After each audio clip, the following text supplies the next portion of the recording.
Eccoci qui ragazzi, bentornati sul canale Europei Under 21. La finale sarà Spagna-Inghilterra, che hanno battuto rispettivamente Ucraina e Israele. 5-1 per la Spagna contro l'Ucraina, 3-0 per l'Inghilterra contro un Israele che ha fatto già un europeo oltre le aspettative, arrivando alla semifinale. Ne parliamo in questo video e apriremo questo video però con una dichiarazione di Claudio Gentile, perché io guardo l'europeo, più lo guardo e più mi brucia che l'Italia non sia arrivata lontano. Quindi ho trovato delle dichiarazioni di Claudio Gentile rilasciate al Libero Quotidiano pochi giorni dopo la fine dell'avventura dell'Under 21 in questo europeo, appunto. E ci sono due cose che Claudio Gentile analizza, che alla fine sono due dei principali motivi per il quale il calcio italiano non riesce a tenere il passo in Europa a livello nazionale e a livello di club. Ne parliamo in questo video, ragazzi. Se volete iscrivetevi al canale, attivate la campanella delle notifiche.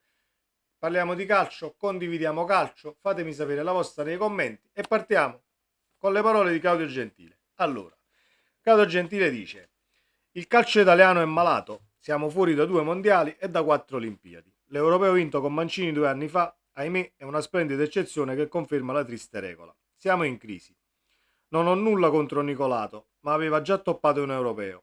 Eppure era rimasto al suo posto pronto a fallire ancora. Evidentemente ha dei santi in paradiso. Mi viene da pensare che dalle parti di Via Allegri a Roma sia rimasto tutto uguale. In federazione mi sembra valgano di più le raccomandazioni che i meriti effettivi delle persone. È rimasto tutto come ai miei tempi, quando venni fatto fuori che avevo guidato l'Under 21 a vincere l'Europeo e a conquistare una storica medaglia alle Olimpiadi di Atene 2004. Per colpa di certe personcine all'interno della federazione mi sono visto la carriera stroncata perché non abbassavo la testa. Non ascoltavo gli inviti di certi procuratori che volevano imporre i giocatori nelle convocazioni. L'ho pagata cara.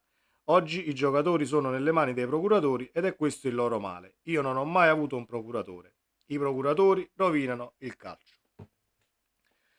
Analizziamo un attimo velocemente questa intervista su su questi due motivi principali che sono i procuratori e le raccomandazioni e poi parliamo di calcio giocato perché poi è il calcio giocato che a me interessa di più, però non possiamo fare a meno di dire la nostra e alzare la voce per quanto riguarda queste situazioni perché altrimenti non migliorerà mai niente. Raccomandazioni non ce ne dovrebbero essere e parliamo di allenatori, parliamo di calciatori, parliamo addirittura di arbitri che fanno carriera al di là dei punteggi raggiunti nelle partite arbitrate. Comunque c'è bisogno di quel tantino di avuttata, si chiama a Napoli, avuttata a rete, la buttata da dietro che poi è la raccomandazione in sé che ti fa arrivare poi più in alto di altri che avrebbero meritato più di te. Quindi fin quando ci saranno queste raccomandazioni e poca meritocrazia, non puoi mai essere competitivo con il resto d'Europa. Non voglio dire che negli altri paesi non ci siano, però forse sono molto meno o sono molto più gestibili. Io vivendo in Olanda vi posso dire e vi posso assicurare che conta la meritocrazia e di raccomandazioni ne vedo ben poche, anzi non ne ho ancora viste in 18 anni d'Olanda, però posso parlare dell'Olanda, poi se voi vivete in Inghilterra e in altri stati d'Europa e potete dirmi la vostra, fatelo nei commenti ragazzi, ne parliamo e discorriamo di questa situazione. Il secondo motivo sono i procuratori. Io da tifoso del Napoli lo so benissimo e per certo perché De Laurentiis è una vita che fa la guerra a questa situazione dei procuratori nel calcio che hanno preso il sopravvento totale. Basti pensare che il Napoli pagò Lozano 50 milioni, 35 il cartellino e 15 milioni per tutta l'entourage, il procuratore che è Mendes, mi sembra il procuratore di Lozano. Quindi se ogni transazione, ad ogni vendita di calciatori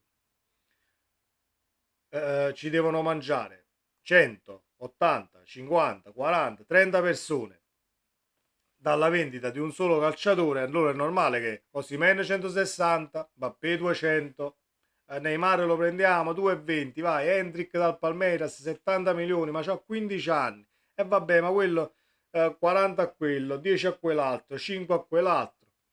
Normale che i prezzi si alzano e non sei più competitivo con il resto d'Europa, che poi i soldi e gli introiti li fa con una gestione del calcio totalmente diversa e all'altezza della situazione. Comunque, sono d'accordissimo con Gentile, via i procuratori dal calcio, anche se è totalmente impossibile e la vedo una cosa quasi irraggiungibile, e le raccomandazioni ovviamente è da secoli che ci sono, soprattutto radicate in Italia, dovrebbero scomparire ed esserci più meritocrazia. Andiamo al calcio giocato perché è quello che ci interessa. Allora, io ho visto tutte e due le partite. Israele-Inghilterra è stata una partita che dal punto di vista di possesso palla e gioco e occasioni create ha visto l'Inghilterra favorita. Anche perché parliamo di oltre il 70% di possesso palla. L'Israele ha fatto un solo tiro nello specchio, il resto scorribande disordinate. Comunque il cammino di Israele in questo europeo non mi è dispiaciuto, mi sembrava avere similitudini con il cammino del Marocco al mondiale. Quella formazione compatta che cerca di rimandare tutte le scorribande avversarie al mittente, però ovviamente contro un'Inghilterra così come ha giocato la partita di ieri non puoi far niente. L'Inghilterra sbaglia un calcio di rigore dopo 15 minuti e io credevo che dopo quel calcio di rigore, sai, Israele prendesse fiducia e si affacciasse di più nella metà campo avversaria. È successo per i 10 minuti consecutivi all'errore dal dischetto da parte dell'Inghilterra, però poi c'è stata quasi praticamente solo l'Inghilterra che ha strameritato questo 3-0 e il passaggio alla finale. Diversa la partita tra Spagna e Ucraina, vinta 5-1 dalla Spagna con 5 marcatori diversi, però non è stata poi una partita, perché guardando il risultato e vedendo che è finita 5-1, chi non ha visto il match dice ah vabbè, ma quella la Spagna ha dominato in lungo e in largo. Non è che la Spagna abbia demeritato, attenzione, non sto dicendo questo, però non è stata quella partita dove vedendo un 5-1 come risultato avresti dovuto dominare per tutto il match, invece non è stato così, tanto è vero che nel secondo tempo eravamo 2-1 per la Spagna e l'Ucraina si mangia due gol, non si mangia però, poteva, diciamo, segnare due gol su due occasioni molto nitide che poi non hai buttato dentro. Sul capovolgimento di fronte, nella seconda occasione mancata, la Spagna fa il 3-1 e si chiude la partita. E sul 3-1 l'Ucraina ha avuto altre due occasioni quasi simili a quelle che ha avuto sul 2-1.